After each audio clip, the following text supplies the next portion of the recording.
शोरुद्धो यानं विषमशन माशानिवसनं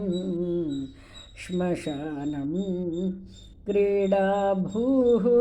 भुजगनिवहो भूषणविधिः समग्रसामग्री जगति विदितैव स्मररिपोः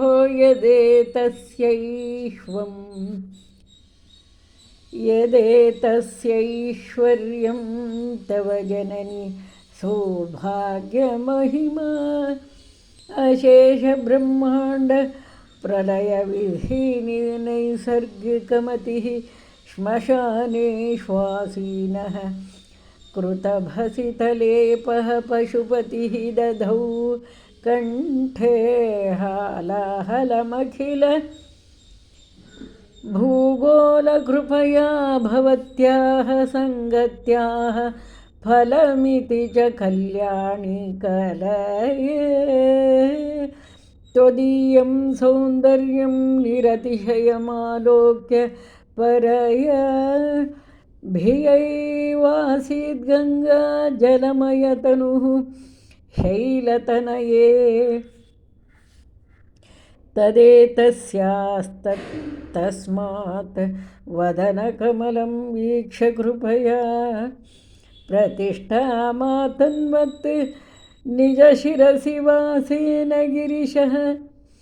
विशालश्रीखण्ड द्रवमृगमदाकीर्ण घुसृण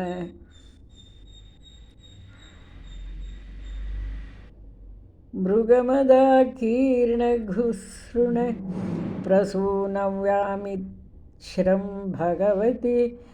तवाभ्यङ्गसलिलं समादाय स्रष्टाचलितपद पांसून्निजकरैः समाधत्ते सृष्टिं विबुधपुरपङ्केरुह दृशां वसन्ते सानन्दे कुसुमितलताभिः परिवृते स्फुरन्नानापद्मे सरसि कलहंसालि सुभगे सखीभिः खेलन्तीं मलय पवनान्दोलितजले स्मरेद्यस्त्वां तस्य